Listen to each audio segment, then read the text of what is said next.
আসসালামু আলাইকুম। ইনশাআল্লাহ আশা করি সবাই ভালো আছেন। আলহামদুলিল্লাহ আমিও ভালো আছি। যে যেখান থেকে আমার ভিডিওটি দেখছেন সবাইকে অসংখ্য ধন্যবাদ ও সর্বতি ভালোবাসা রইল। লাস্ট কয়েকদিন আমি মানুষের ভয়েস রেকর্ডিং আপনাদের স্ক্রিন রেকর্ডের মাধ্যমে আপনাদের শোনাই যেখানে মানুষ ভিসা পাচ্ছে, অ্যাপয়েন্টমেন্ট পাচ্ছে বা ভিএফএস গ্লোবালের কার কী অবস্থা। রীতিমতো আজকেও আমার কাছে এরকম কিছু ইনফরমেশন আছে যেখানে একটা অবাক করা বিষয় হচ্ছে আপনার ওয়েব ফর্মের মাধ্যমে যে অ্যাপয়েন্টমেন্টগুলো সেখানে কিন্তু আপনাদের পেমেন্ট করতে হয়। পেমেন্ট করার পরে কিন্তু আপনাদের অ্যাপয়েন্টমেন্ট পাওয়া যায়। তো এরকম একটা সমস্যার সম্মুখীন হয়েছে এক ভাই। এখানে মানে ভয় পাওয়ার কিছু নাইকা, আর কিছু ভিসার আপডেট আছে। মানে প্রতিদিন দেখতেছি এক মালিকের এক এক শহরের আপনার 10 জন 12 জনের ভিসা হচ্ছে। আর আরেকটা নিউজ হচ্ছে 40,000 পাসপোর্টের ভিতরে 8,000 পাসপোর্টের আপনার সুরাহা হয়েছে, মানে যেটা মানে আপনার ভিসা হবে কি হবে না এটা মানে ডিসিশন হয়ে গেছে অলরেডি। আরও তাহলে বাকি আছে মনে করেন 32,000, যেগুলো আগামী 2 থেকে 3 মাসের ভিতরে তারা দেওয়ার চেষ্টা করবে ইনশাআল্লাহ। এরকমটাই কিন্তু আমরা পররাষ্ট্র মন্ত্রণালয় থেকে জানতে পারছি। তো পুরো ভিডিও আপনাদেরকে রিকোয়েস্ট করব যে আমার পুরো ভিডিওটা দেখবেন এবং যদি পারেন অবশ্যই শেয়ার করে দেবেন, সেটা ফেসবুক থেকে হোক বা ইউটিউব থেকে হোক।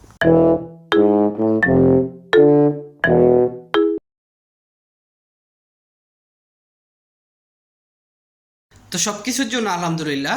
আসলে আমি গতকালকেও ভিডিওতে বলছি যে ইটালি যাই করে, ইটালিতে বিশেষ করে ইটালিতে আপনার তারা আইনের মাধ্যমে করে এই যে ওয়ান স্টপ ভেরিফিকেশন যে সিস্টেমটা, এটা আপনারা আমি জানি না আপনারা জানেন কি না, বাট আপনাদের যারা ইতালিতে থাকে আত্মীয় স্বজন, আপনারা তাদেরকে জিজ্ঞেস করলেই বুঝতে পারবেন।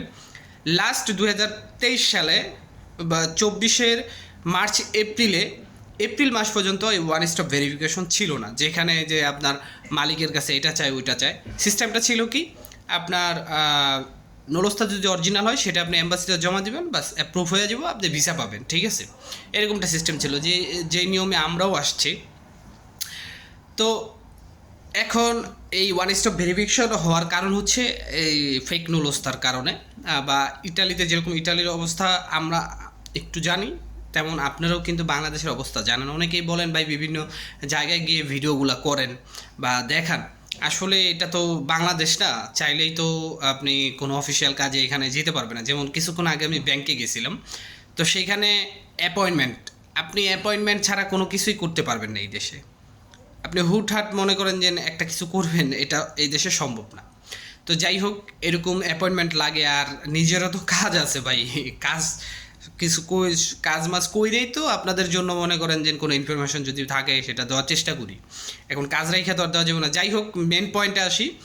সেটা হচ্ছে যে এই যে অ্যাপয়েন্টমেন্ট ওয়েব ফর্মের এটা নিয়েও দেখলাম ঝামেলা হচ্ছে। তো ভয়েস রেকর্ডিং আছে এবং অনেকে ভিসা পাচ্ছে, সেই ভিসা পাওয়ার রেকর্ডিংও আছে। আজকে ভিএফএস মানে আজকেও লাগাতার ভিএফএস গ্লোবালে সবচেয়ে বেশি ভিসার কালেকশন ছিল।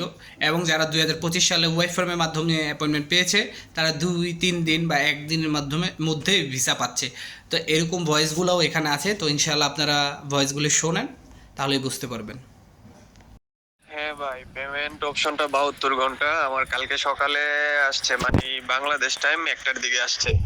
এখনো 12 ঘন্টাই হয়, 24 ঘন্টা এখনো হয় নাই। ইনশাল্লাহ আমি ঢাকাতে চলে আসছি। তো এখন 9টা বাজে ওনার অফিস খুলবে, তো ওনার অফিসে যাবো আমি ডাইরেক্ট এয়ারপোর্ট থেকে। তারপরে পেমেন্ট করে তারপরে আমি বাড়িতে যাব। না ভাই, মালিক আমার নিজস্ব লোক। ইনশাল্লাহ মালিক যথেষ্ট করে নেওয়ার জন্য চেষ্টা করতেছে ভাই, বুঝছেন না? মালিক কোনো ইগনোর করার চান্সই নাই আল্লাহর রহমতে। তবে আমি খুব ভয়ে ছিলাম ভাই, খুবই ভয়ে ছিলাম ভাই। বিশেষ করে না, আমার চোখ দিয়ে পানি চলে আসছে যখন আমাকে বললো যে পেমেন্ট করার পরেও নাকি বলে অনেকে পায় না। এগুলো শোনার পরে ভাই খুবই কষ্ট পাইছিলাম। আমি এখনো এয়ারপোর্টে আছি ভাই, জানেন, ঢাকাতে। আসলে কি ভাই, আমি অনেকটাই ভেঙে পড়ছিলাম। আমাকে অনেকে বললো যে পেমেন্ট আসার পরেও নাকি ডেট পাওয়া যায় না। আমি তো ভয়েতে ভাই পুরা ভেঙে পড়ছি, কারণ আমি ভাই বাইরে থেকে আসছি পেমেন্ট অপশন দেখা। এখন যদি আইসা যদি আমি ডেট না পাই বা না জমা দিতে পারি, তাইলে ভাই আমার এই আশাটা তো ব্যর্থতা যাইব। এত কষ্ট করে ভাই আসলাম এত দূর থেকে। সেই জন্য আর কি ভাই, খুবই মনটা অনেক ভেঙে গেছিল এই কথাগুলো শুনে। ভাই এখানে তো সবার জন্য সেই ডকুমেন্ট গুলো সাবমিট করে আসছে, বুঝছেন? মানে আমি আপনাকে বলতে চাইতেছি যে মানে ভাই আমি আপনার কাছে জানতে চাইছি আর কি, যে ওইগুলো হবে না কেন, ওইগুলো মিস্টেক যাবে আর কি। আসসালামু আলাইকুম গিয়াস ভাই। আজকে বিএফএস গ্লোবালে অনেক হিউজ পরিমাণ লোক। এটা শুধু এই যে পূর্ব পাশের লাইন, অনেক লোকজন দাঁড়িয়ে আছে। তো আমি কালকে কালেকশন করতে পারি নাই, মানে ওই যে আমার মাধ্যম, মানে উনি কালকে আসছিল হচ্ছে 2টার দিকে রিসিভ দিয়েছিল, পরে ঢুকতে পারিনি। বলছে যে ওয়ার্ক বিষয় এখন 1টার পরে মানে ডেলিভারি দেওয়া হয় না, তো আপনি কালকে আসেন। তো আজকে আবার আসছি কালেকশনের জন্য, লাইনে দাঁড়ায় আছি। আজকে অনেক অনেক লোকজন। আসসালামু আলাইকুম গিয়াস ভাই। এই তো মাত্র কালেকশন করে বের হইলাম, ভিসা পাইছি আলহামদুলিল্লাহ। আমার সাথে আরো আমরা একই শহরের ছিলাম হচ্ছে 5 জন।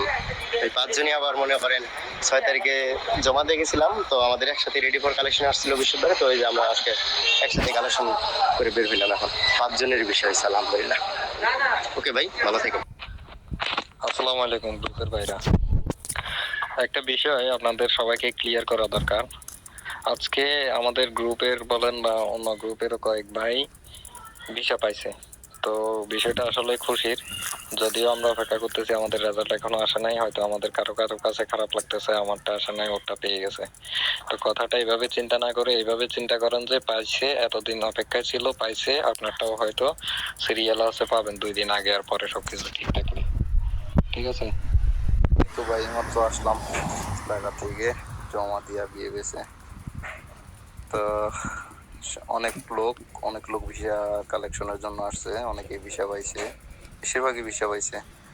আর এখন অনেক পরিমাণ লোক ডাকাইতেছে। আর ভাই নতুন গুলা কি বলবো, আর পরশুদিন জমা দিছে, আজকে ভিসা নিতে এসে অবস্থা। নতুনে অনেক তাড়াতাড়ি দিতেছে আমগো বেলা। তো ভয়েসগুলি শুনছেন। তো আমার দায়িত্ব হচ্ছে, আমি আমার নিজের জায়গা থেকে আমি যেটা মনে করি যে আমার মাধ্যমে যদি আপনারা একটুখানি উপকার পান, তাহলে অবশ্যই মন থেকে আপনারা দোয়া করবেন। আসলে কার মনে কী আছে কেউই বলতে পারে না, তবে আমি সবসময় আপনাদের জন্য দোয়া করি যেন আপনারা আসেন। কিন্তু আমি আজকে আপনাদের একটা কথা বলতে চাই। রিসেন্টলি কিছুদিন আগে আমার পরিচিত অনেকেই ইটালিতে আসছে। আপনার বলতে পারেন যে তাদের সাথে আমার অনেক আগেই কথা হয়, তারা পাসপোর্টও জমা দিছে, তখন থেকে আমার সাথে তাদের পরিচয় বা কথা বলে। এখন এখানে আইসা আপনার ভালো একটা জব পাচ্ছে না বা এরকম কিছু, ঠিক আছে। তো আমি আপনাদের উদ্দেশ্যে বলবো, আমি এই বিষয়টা বলতেছিলাম, আপনার এই দেশে অ্যাটলিস্ট আসতে, মানে আসার পরে যদি আপনি চিন্তা করেন ভালো কিছু, তাহলে জীবনও এটা সম্ভব না, স্ট্রাগল করতে হইব। নিজেরটাই বলি, নিজের এক্সপিরিয়েন্স শেয়ার করি।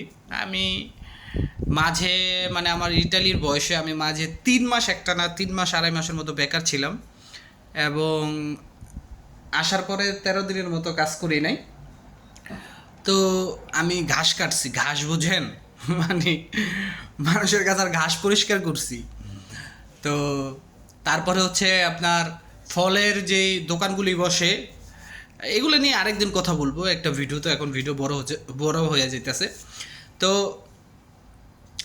আমি শুধু এটুকু বলতে চাই যে যারাই আসবেন অ্যাটলিস্ট 6 মাস বেকার থাকবেন, এরকম মনোভাব নিয়ে আসতে হইব যে হতে পারে এরকমটা, এবং সেই পরিমাণ একটা খরচ আপনাদের সাথে নিয়ে আসতে হইব, ঠিক আছে। আর যদি মামা চাচা এই দেশে না থাকে, কাজ পাওয়া অনেক টাফ, এটা মনে রাখবেন। টাফ বলতে, যদি আপনি সব কিছু ক্যাচ করতে পারেন খুব দ্রুত, যেমন যারাই জমা দিচ্ছেন এখন থেকে ভাষার প্র্যাকটিসটা করেন, অ্যাটলিস্ট ফোনে ভাষার প্র্যাকটিসটা করেন। দেখবেন এই ভাষা জানলে ইটালিতে আপনার কারো পায়ের তলে থাকতে হবে না, সবাই আপনার পায়ের তলে থাকবে। একটা জিনিস মনে রাখেন, এখনও আমাদের আমরা ভাষা মনে করেন মানে পারি না দেখে, ভাষা আপনার পুরোপুরি পারলে একটা যেরকম মানে আপনি সব জায়গায় একটা দাম পাবেন, অল্প পারলে একটা আরেক অন্যরকম, মানে একটু কম দাম পাবেন। তো আমি বলবো, যদি প্রচেষ্টা থাকে, অনেকেই আছে আপনার একবার জমা দিছেন, কোনো কারণে মনে করেন ভিসা হয় নাই, রিজেক্ট হয়ে গেছে, মানে শেষ, ইউরোপের চিন্তা শেষ বা ইতালির চিন্তা শেষ। না, এগুলো করলে হইব না ভাই। এমনও লোক আছে 5 বার জমা দিয়েছে, 6 বার 6 বার টাইমে আইছে।